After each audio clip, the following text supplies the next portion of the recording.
এ দিদি একটু ঘুর তো, ওই একটু ঘুর। কয়টার সময় আইছিলি কামে? কয়টার সময় কামে আসছিলি? 8টা। তো এখন বাজছে সন্ধ্যা 6টা। একটু ঘুর না, ঘুর। কি খাইলি দুপুরে? ভাত নাই আনছিলি কেন? হ্যাঁ একটু জুড়ে ও, তুই দুপুর বেলা যে মাত্র রুটি খাইয়া তখন ধরে কাজ করছেন, কি করবো কম তো, গরিব মানুষ, খিদা লাগতেছে না? তো কয় কেজি ওজন আপনি দিচ্ছেন? 40 কেজি। আচ্ছা, ধরেন 170 টাকা আর 15 কেজি ব্যবধান, 15 কেজি 5 টাকা 5 15 75, প্রায় 250 টাকার মতো না? 250 টাকা আজকে রুজি হয়েছে সকাল 8টা থেকে সন্ধ্যা 6টা পর্যন্ত। হ্যাঁ, এই যে দেখেন তাদের চেহারার মধ্যেই বোঝা যাচ্ছে একটা পরিশ্রমের যে ছাপ রয়েছে, এটা চেহারার মধ্যেই বোঝা যাচ্ছে। তো এর বিনিময়ে 170 টাকা। আপনার কাঁচা পাতা মনে করেন 5 টাকা করে দিচ্ছে না? তার কিছু কইবেন, মানে কষ্ট পরিশ্রম হয়েছে আপনার? অনেক অনেক পরিশ্রম, বাচ্চাটাকে ছাড়াইছি না, ছোট বাচ্চা ছাড়া ছাড়াইছি, এখন তো রাস্তা তো অপেক্ষা করবো, কানবো বাচ্চা। কিন্তু যাইতে যাইতে রাইতে যাবে।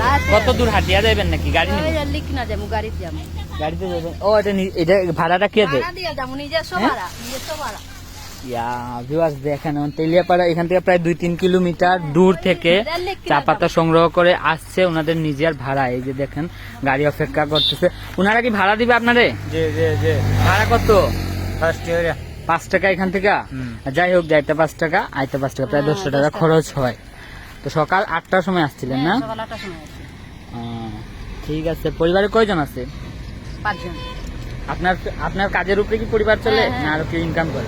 না, এই 170 টাকা মজুরি থেকে আপনার চলে কোনো মতে কোনো মতে? চলতে হইব। হ্যাঁ না চললে হইব, চালাইতে হইব, হ্যাঁ। কষ্ট হয় চলতে। ড্রাইভার সাহেবের মনে করেন দৈনিক ইনকাম কত? 500 টাকা। আর এই চা শ্রমিকরা দেখেন 8টার সময় আসছিল কাজ, আর এখন সন্ধ্যা 6টা, ঘর যেতে দেন 6:30 7টা বাজে। এর বিনিময়ে মাত্র 170 টাকা মজুরি। আপনি কি মনে করেন মজুরিটা কি কম না ঠিক আছে? এর মাঝখানে আরো এটা একটা ঘর আছে, ডাক্তার আছে, এটা কোম্পানি দেখে নে। ঘরগুলাও তো তেমন ইয়ে না, মাটির ঘর। এটা তো এখন আর বানাইছে না, এটা ওই আগের দিন যুগের ঘর। হ্যাঁ, এর মধ্যে যে টিন টুন রয়েছে এই টিন গুলাও কিন্তু ছিদ্র। এটা তো ঘর না। আবার এই ঘরের বিনিময়ে কিন্তু 76 টাকা দৈনিক ইয়ে কাটে, বেতন থেকে কাটে, এটা জানেন? দৈনিক বেতন থেকে কাটে। এটা তো ভাড়া নেই ঘরের, এটা তো আর ফ্রি দিচ্ছে না। হ্যাঁ, এই অবস্থা দেখেন। তারা যে গাড়িতে যাচ্ছে ওই গাড়ির ড্রাইভারও 600-700 টাকা ইনকাম করে, আর এই চা শ্রমিকরা কিন্তু 170 টাকা। আচ্ছা আন্টি যান, ভালো। আচ্ছা, এই হচ্ছে চা বাগানের অবস্থা। যে যেখান থেকে পারেন সহযোগিতা করবেন, কমেন্ট করবেন, আর চা শ্রমিকদের জন্য একটু দোয়া আশীর্বাদ করবেন। ধন্যবাদ, ভালো থাকুন।